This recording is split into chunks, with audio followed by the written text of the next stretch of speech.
Good morning student, मैं निदा खातून सीखने की चाह में आपका स्वागत करती हूँ। चलिए सीखने की चाह में आज हम कुछ सीखते हैं। कहते हैं जहाँ चाह है वहाँ राह है। अगर हम कुछ सीखने की चाह रखते हैं तो दुनिया का नामुमकिन रास्ता भी हमको मुमकिन लगने लगता है और हम उसको आसानी से पार कर जाते हैं। तो चलिए आज हम आपके लिए लेकर आए हैं MA सोशियोलॉजी फाइनल ईयर का 4th पेपर पर्यावरण एवं समाज यानी कि एनवायरनमेंट एंड सोसाइटी।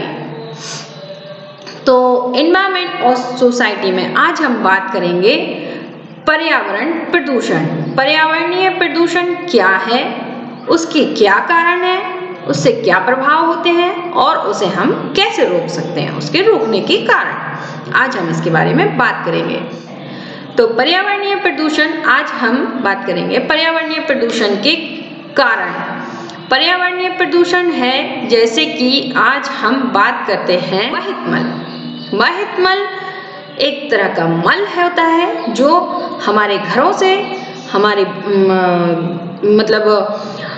जो घरों से निकलने वाला मल मूत्र होता है, गंदगी होती है जो नालियों के द्वारा नदियों, झीलों, बड़े तालाबों में जाकर जल में मिल जाती है। और जब ये जल में जाकर मिल जाती है तो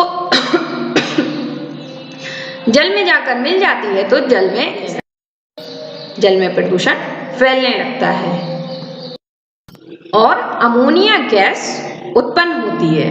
अमोनिया गैस क्या है? अमोनिया गैस एक तीखी, रंगीन, हल्की गैस है जिससे कि जो मलमूत्र, कचरा, जो गंदगी होती है जल में मिलने से अमोनिया गैस उत्पन्न होती है और अमोनिया गैस से एक दुर्गंध उत्पन्न होती है जिसके कारण पानी जो होता है वो पीने योग्य नहीं रह जाता है। ना हम उसको पी सकते हैं, ना ही हम उसे नहाने में यूज कर सकते हैं। अगर हम उसको पीते हैं तो हमें अनेक तरह की बीमारियां हो सकती हैं और अगर हम उसको नहाने में यूज करते हैं तो हमें चर्म रोग जैसी बीमारियां भी हो सकती हैं। अब हम बात करते हैं घरेलू अपमार्जक। घरेलू अपमार्जक क्या है? घरों में जो यूज होने वाली चीजें हैं जैसे कि निरमा, साबुन, सर्फ और भी इत्यादि चीजें हैं जो हम घर में यूज करते हैं। घरों में, अस्पतालों में, मंदिरों में, दुकानों में, हर जगह यूज करते हैं। हम उनका साबुन यूज करते हैं, हम टॉयलेट साफ करने के लिए हार्पिक यूज करते हैं, हम फर्श पे सर्फ डाल के भी यूज करते हैं, हम वॉशिंग मशीन में भी सर्फ डाल के यूज करते हैं, कपड़े धोने के लिए, नहाने के लिए, हर चीज में साबुन वगैरह यूज करते हैं जिससे कि जो इनके फैन निकलते हैं और जो उनके फैन नालियों में जाते हैं और नालियों से नदी, झील, तालाब इनमें जाकर मिल जाते हैं तो ये अमोनिया गैस उत्पन्न होती है जिससे कि जल में प्रदूषण फैल जाता है। अपमार्जक का कार्बनिक पदार्थ का पूर्ण रूप से ऑक्सीजन न होने के कारण कार्बन डाइऑक्साइड, अल्कोहल, कार्बनिक अम्ल उत्पन्न हो जाते हैं जो जल को प्रदूषित करते हैं और प्राणियों और जीवित प्राणियों को हानि पहुंचाते हैं। अब हम बात करते हैं कीटनाशक। कीटनाशक इन पदार्थों का उपयोग चूहे, कीड़े मकोड़े, जीवाणुओं, कवकों आदि को मारने के लिए खेतों, खदानों, गंदी नालियों में, पौधों पर किया जाता है। DDT सफेद रंग का एक पदार्थ जो चींटियों, मक्खियों, कीड़े मकोड़े, मच्छरों को मारने के लिए काम आता है। सल्फर डाइऑक्साइड एक रंगीन गैस के रूप में मकानों में कीटाणु मारने के लिए प्रयोग में आता है। इसी प्रकार फॉर्मेल्डिहाइड, क्लोरीन, क्रियोसोल, कार्बनिक अम्ल, मैग्नेट इत्यादि बहुत से पदार्थ प्रयोग किए जाते हैं जो भूमि में रहने वाले कीड़े, केंचुए तथा कवक इत्यादि भी मर जाते हैं जिससे मृदा की उर्वरकता यानी कि मिट्टी की उर्वरकता नष्ट हो जाती है। कीटनाशी रसायन का पदार्थ के प्रयोग के कभी कभी भावी संतान पर भी इसका प्रभाव पड़ता है। हम बात करते हैं खरपतवार। खरपतवार नाशक क्या है? खरपतवार नाशक 2,4-D, 2,4,5-T तथा दूसरे पदार्थ जिनका प्रयोग खेतों में उत्पन्न खरपतवार को नष्ट करने के लिए किया जाता है।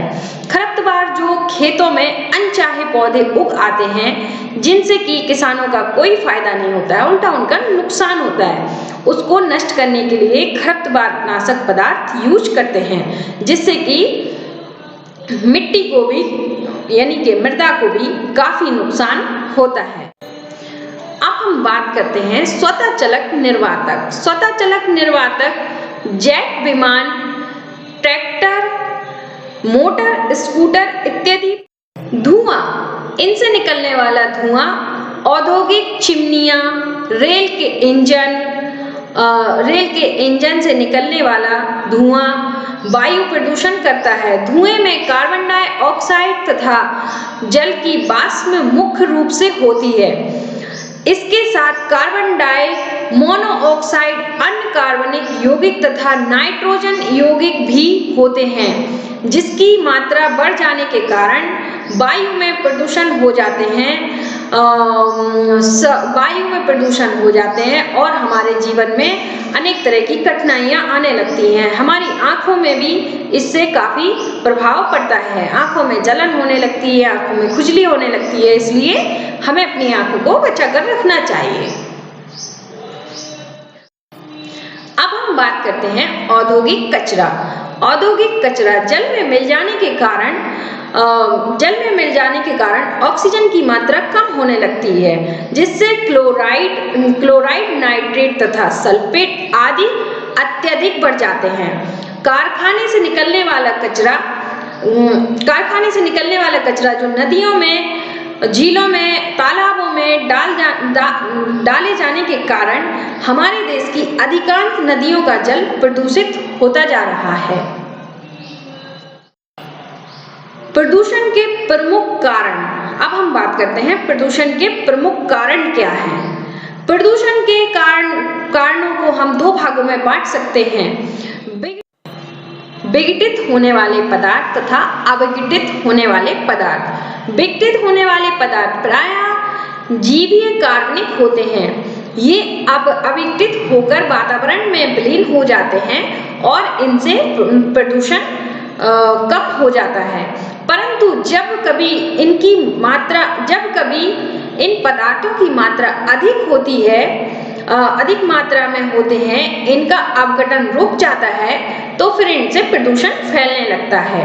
जैसे कि एल्युमिनियम, मर्क्यूरल सॉल्ट, फिनोजिक रसायन एवं DDT आदि का अपघटन बहुत कम होता है तथा ये पदार्थ अपघटन न होने के कारण खाद्य श्रृंखला द्वारा जीवों के शरीर में पहुंच जाते हैं और ये ही पदार्थ वातावरण में अन्य पदार्थों से मिलकर नए हानिकारक विष फैलाते रहते हैं। तो ये था मेरा आज का क्वेश्चन, लॉन्ग आंसर है ये पूरा 4th पेपर का। अगर आप MA सोशियोलॉजी फाइनल ईयर का इस साल एग्जाम दे रहे हैं तो आपके बहुत काम आएगा, और अगर आप एग्जाम नहीं भी दे रहे हैं, आगे देने वाले हैं, तब भी आपके बहुत काम आएगा ये। तो उम्मीद है कि मैं आपको अच्छे से समझा पाई हूँ और आप अच्छे से समझ पाए हैं। आगे नए टॉपिक जानने के लिए बने रहिए सीखने की चाह में। मैं निदा खातून आपसे विदा लेती हूँ। उम्मीद करती हूँ कि आप इस वीडियो को सब्सक्राइब करेंगे, लाइक करेंगे और बेल आइकन जरूर दबाएंगे, ताकि आगे जो भी टॉपिक मैं लाऊंगी वो आपके पास सबसे पहले पहुंच जाएंगे। और इसको जितना हो सके ज़्यादा से ज़्यादा शेयर करेंगे, ताकि आपके जैसे और भी स्टूडेंट इसको समझ सकें और उनकी भी तैयारी हो सके। धन्यवाद, शुक्रिया।